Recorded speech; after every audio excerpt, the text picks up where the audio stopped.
दोस्तों, ये जो कहानी आज मैं आपको सुनाने वाला हूँ, ये कहानी आपकी ज़िंदगी बदलने की हिम्मत रखती है।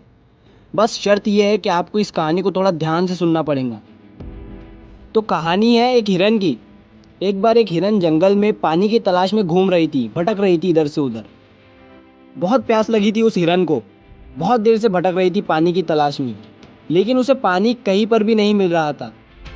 थोड़ी देर जंगल में इधर उधर और भटकने के बाद वो हिरन एक पेड़ के नीचे बैठ जाती है, एक झाड़ के नीचे बैठ जाती है। तो उतने में उसे पानी की नदी की आवाज़ सुनाई देती है। तो हिरन उस झाड़ के नीचे से उठकर फौरन वो पानी की आवाज़ की तरफ आगे बढ़ती है। तो वो जो देखती है उसके सामने एक बड़ी सी नदी। तो जैसे ही वो हिरन उस नदी को देखती है तो बहुत खुश होती है, मानो उसे डबल से कोई ज़िंदगी मिल गई है नई। वो फौरन दौड़ते हुए उस नदी के पास जाती है और जैसे ही पानी पीने के लिए अपना सर नदी में झुकाती है तो उसकी नज़र अपने राइट पर पड़ती है। वो जैसे ही अपने राइट में देखती है तो उसे शिकारी नज़र आता है, हाथ में तीर लिए हुए, निशाना तान कर खड़ा हुआ। फिर जैसे ही उस हिरन की नज़र अपने लेफ्ट में पड़ती है तो उसे एक शेर नज़र आता है झाड़ियों के पीछे। अब हिरन पानी वानी सब भूल जाती है, कुछ भी नहीं रहता उसके दिमाग में, प्यास वगैरह। फिर वो हिरन पलटकर अपने पीछे देखती है तो उसे भयंकर आग लगी हुई दिखती है, जो कि धीरे धीरे उसकी तरफ बढ़ रही थी। अब हिरन जाए भी तो जाए कहाँ। राइट में देख रही थी तो शिकारी नज़र आ रहा था, जो कि निशाना तान कर खड़ा हुआ था। और अपने लेफ्ट में देख रही थी तो शेर नज़र आ रहा था। सामने तो गहरी और लंबी चौड़ी नदी थी और पीछे तो आग लगी हुई थी। चारों रास्ते बंद हो चुके थे, चारों तरफ से मुसीबत आ चुकी थी। अब हिरन सोच में पड़ जाती है और वो ये सोचती है कि चारों तरफ से मेरी मुसीबत आ चुकी है, तो मैं अपना काम करके क्यों ना मरूं। मुझे वैसे भी तो मरना ही है, तो मैं पानी पीकर क्यों ना मरूं। तो वो हिरन अपना पानी पीने में लग जाती है। लेकिन थोड़ी ही देर के बाद जैसे ही वो हिरन पानी पी रही थी तो उतनी ही देर में ऊपर से काले बादल छा जाते हैं और उन बादलों से बारिश होने लगती है।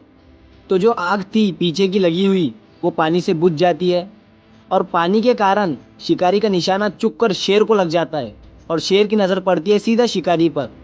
तो शेर शिकारी के पीछे लग जाता है। तो जैसे ही हिरन को पता चलता है, जैसे ही हिरन पानी पीने के बाद अपना सर ऊपर उठाती है तो वो अपने राइट में देखती है, उसे शिकारी कहीं पर भी नज़र नहीं आता है। वो अपने लेफ्ट में देखती है, उसे शेर भी नज़र नहीं आता है। वो अपने पीछे मुड़कर देखती है तो जो आग थी वो बुझी हुई दिखती है। मॉरल ऑफ द स्टोरी, मेरे दोस्तों, इस कहानी से हमें ये सीख मिलती है कि इंसान की ज़िंदगी में भी प्रॉब्लम आती नहीं है, और जब आती है तो चारों तरफ से आती है, जिस कारण हर इंसान डर जाता है, घबरा जाता है अपनी इन प्रॉब्लम से। तो आपको क्या करना है ऐसी सिचुएशन में? आपको नहीं डरना है और ना ही घबराना है, बस शांति से 2 मिनट के लिए सोचना है। हिरन के पास भी बहुत सारे ऑप्शन थे।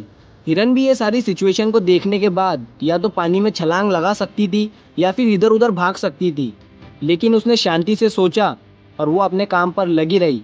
वो पानी पीने आई थी और वो पानी पीने लगी। इंसान भी अपनी कामयाबी से थोड़ी ही दूरी पर रहता है, लेकिन उसे मुसीबतें दिखनी शुरू हो जाती है। घर की प्रॉब्लम, पैसों की प्रॉब्लम, जिसके कारण वो कुछ नहीं कर पाता है, घबरा जाता है, डर जाता है। लेकिन आपको ना ही घबराना है ना ही डरना है, बस आपको अपने काम पर बने रहना है। मेरे दोस्तों, उम्मीद करता हूँ आपको ये कहानी पसंद आई होगी। तो ये मत सोचना कि ये दुनिया क्या कहेंगी, कर गए तो एक दिन ये दुनिया तुम्हें देखेंगी।